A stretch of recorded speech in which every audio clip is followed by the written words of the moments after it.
Hi kids, it's time for another reading. The third fanfic reading of My Little Pony. This story contains flutterish rage. Yeah, it's called Oh, Hell Hath No Fury. okay, kids. We're gonna sing the ABCs now. No, that's something else. Shut up.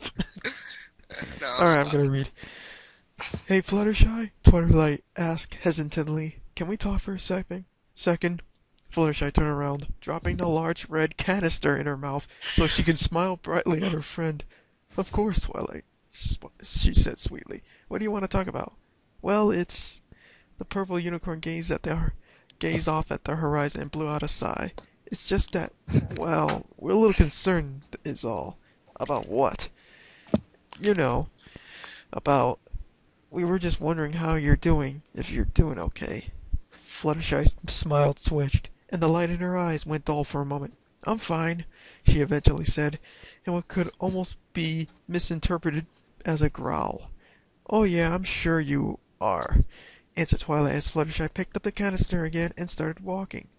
Twilight followed at a distance, shuffling her hooves against the cobbled street and humming a tuneless melody with her bottom lip between her teeth. I just want you to know that we're here for you, okay? Twilight said suddenly. Mm-hmm, Fluttershy hummed. And if you wanna, talk about anything, we're all ready to help out because we care about you. Oh, thank you, Twilight, but I don't need to talk about anything, the slender Pegasus assured her friend. I'm very sure about this. Twilight cleared her throat loudly and pretended that she hadn't heard Fluttershy's last remark. I, I just want you to know that I understand what you're going through. I mean, Twilight's laugh was at best at a nervous giggle. At worst, the last vestiges of her self-control over her rising panic fitting away into the warm summer night. Geez, I remember my first cult friend. I wasn't crazy about him.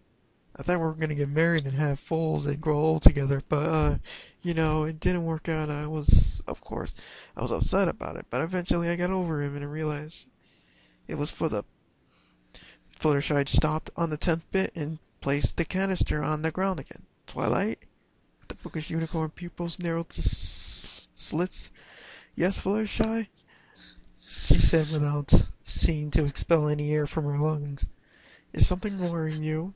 Twilight took a deep breath and only amounted to a short burst of hurried words. Many things, she replied. I'm worried about many things, Fluttershy. Are you worried about me? Well, since you asked. Fluttershy glanced down at the canister before turning her bashful blue eyes up to Twilight.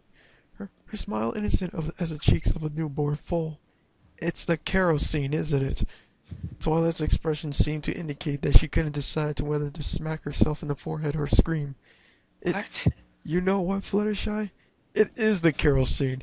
The kerosene is worrying me. Fluttershy laughed, a tinkling, carefree laugh, and a vein behind Twilight's eyelid began to pulse.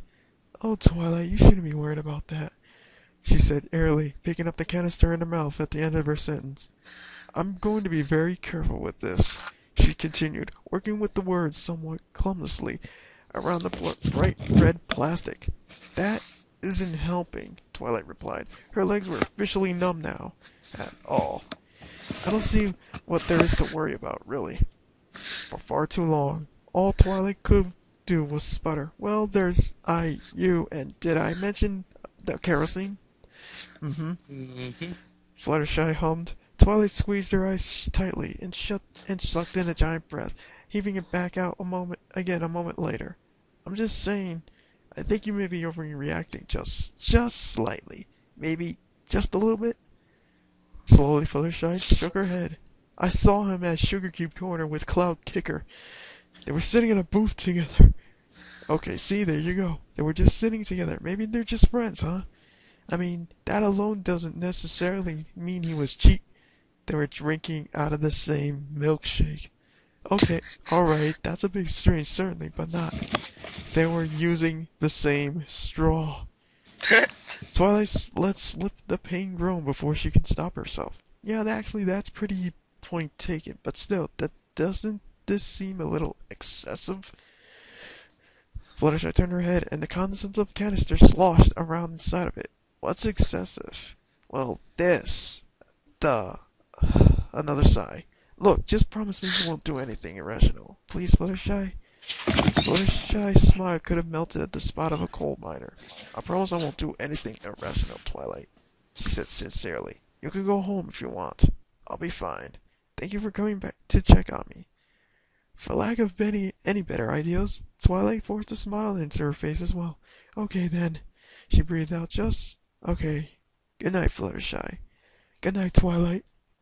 Fluttershy waited till her friend's footsteps faded away into the darkness before she continued on down the street, the red canister still held tightly in her teeth. No, you shouldn't worry, Twilight, she whispered to herself. This isn't irrational. The yellow Pegasus' eyes narrowed and the muscles in her jaw flexed until they were taut. No, she finished darkly, as a certain pony's house came into view.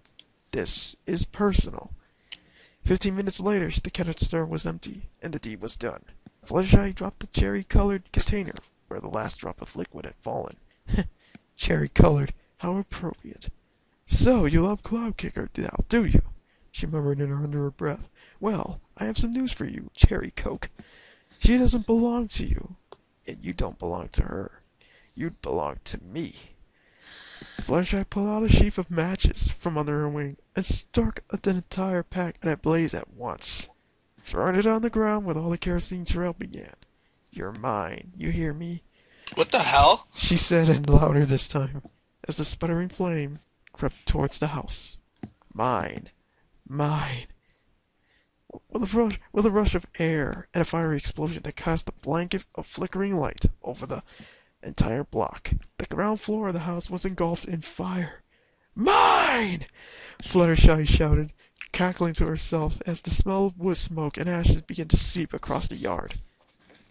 Once she had worn herself out of her glee, the satisfied Pegasus wiped her eyes and pensively watched the blaze, noting with interest how completely the first floor had been consumed already. You're not going to love her, are you, Jerry dear? She whispered as the flames finally began to lick at the second floor windows. You're not going to love any pony else, are you, Cherry, my sweet, sweet, wonderful, perfect Cherry Coke? With another breezy whoosh and the cackling sound of a splintering wood, the fire reached the roof and ignited the straw covering the top floor, and Fluttershy smiled. No, you're not, she said, her smoldering grin infused with a passionate rage. You're going to love